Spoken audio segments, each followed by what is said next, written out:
In Pit Lane, the Summer Series, proudly brought to you by the All Seasons Eco Resort, Phillip Island.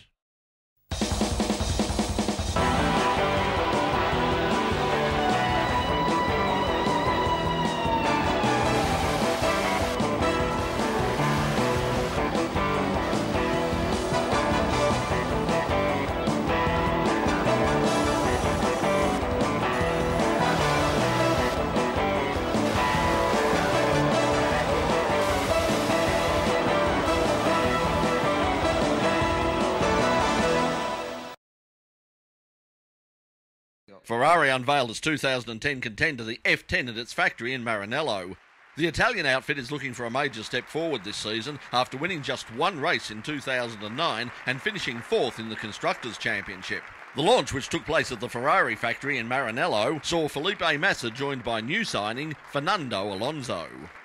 It's always special to present a new car, and today was not different. It was very emotional day for me, and first presentation with Ferrari as well, first car to present in 2010, the F10, and we are all very optimistic. We are all very happy at the moment and looking forward to see the car on the track, and I think it was a big first day for me today. Felipe Massa returns to the wheel this year after his freak accident late last year. I don't remember my accident, which is good, to be honest, not to remember it. But I really remember that 2009 was not a great season for us, talking about the car, talking about the championship, talking about many things. But I think we prepared a lot better the 2010 season. We worked in a much long time to prepare the 2010 car, the F10, which is our new car. And I'm really looking forward to have a competitive season, to have the possibility to fight for the victory again, and the possibility to fight for the championship again. So I think, the whole team is working very hard, and the drivers as well. So we have a new car, new championship that I hope we can do a good job. Ferrari chief designer Nicolas Tombazis has redesigned the car to take advantage of the substantial changes in this year's Formula One regulations. With refuelling now banned, the new car is longer to fit the bigger fuel tank, and there are major changes to the car's front end because of the smaller front tyres required this year. More importantly are changes to the car's rear axle to exploit the controversial double diffuser as much as possible. In this area, the new design's maximised to fully exploit and widen the diffuser, making it more efficient, improving the airflow under the car and therefore improving the downforce. The front wing has been fully revised to improve the vortex flows around the rear axle, with a slightly narrowed radiator inlet in order to improve the flow around the rear of the car and to encourage more air underneath towards the diffuser. Red Bull Racing also launched their latest challenger, the RB6. The car was unveiled by drivers Mark Webber and Sebastian Vettel in the pit lane ahead of the second pre-season test at Jerez. The RB6 is very much an evolution of the 2009 car, according to designer Adrian Newey. The car looks similar, with elements such as the chassis and pull rod rear suspension retained from last year. The two main changes again being dictated by the rule changes, the larger fuel tank and the smaller front tyre. The car, is a stunning outcome. It's an evolution of RB5, and delighted to see the car in the flesh today. The biggest challenge is the abolishment of refueling, so cars are going to be starting with 160, 170 kilos of fuel in the car, which is something that the teams and drivers haven't experienced for almost 20 years. So that's got its own challenges, and obviously we've got a new front tyre this year as well, a smaller front tyre, and that creates some differences as well. So there's some big engineering challenges, but the team have been working hard over the winter to try and understand them. The new rules will also affect how the cars are driven and perform, according to Mark Webber. We had to adapt, obviously, for the fuel situation, which is a lot of fuel, and obviously some small aerodynamic changes, which every team is doing with a new car.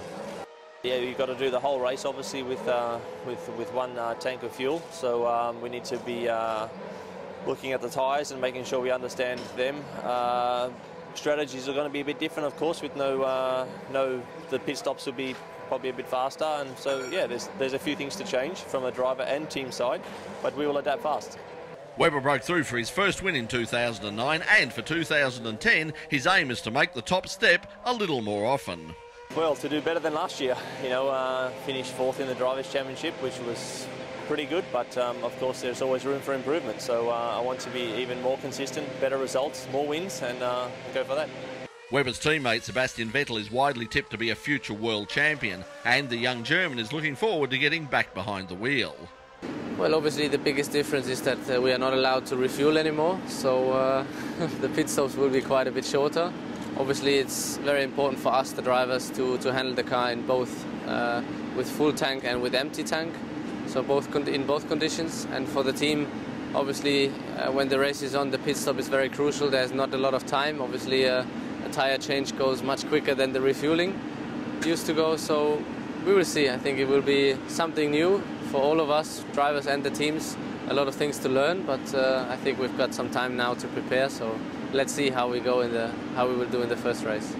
2010 could be a big year for Force India. The team surprised a lot of people last year with a number of competitive performances led by driver Adrian Sutil. 2009 season has been very successful for us. I would say it was our best season so far, and I'm quite happy with the turning of really to a front runner in the end of the season. It started all pretty similar, then it ended up in 2008, but I knew there was a good baseline in the car, and after a few updates in Bahrain and the Silverstone update, then we went to Belgium, and suddenly the car was performing unbelievable. We were racing for the victory, and my best race in Monza showed it and proved it again that we are really a front runner suddenly. And so that was turning exactly for our whole team. Big motivation, and from that race on we were always qualifying in the top 10, and did really good races. Sometimes we needed a little bit more luck, but altogether we were really happy for the last few races we did. 2010 will also see several new teams. Virgin Racing and the Malaysian-backed Lotus are the only two so far to hit the track. Whether we see either Campos F1 or Peter Windsor's much-hyped US F1 team, we're yet to see. Whatever, with new cars, the return of Michael Schumacher, Button versus Hamilton, Alonso versus Massa, Webber versus Vettel, it's an F1 season that has everyone excited, and you can keep up with all the action every week here on In Pit Lane, and of course on the In Pit Lane website, www.inpitlane.com.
Is it hot enough for you? How about that? Looking for a home base for all the action at the track, or a great holiday with the family? Your answer is the All Seasons Phillip Island Eco Resort. Check out the well-appointed studio spa units and 2 and 3 bedroom villas. Conveniently located in the centre of Phillip Island, only 3 kilometres from the famous Phillip Island Grand Prix circuit, the Eco Resort is a great place for team launches, conferences, weddings and corporate retreats. The All Seasons Phillip Island Eco Resort. Proud supporters of local motorsport and In Pit Lane.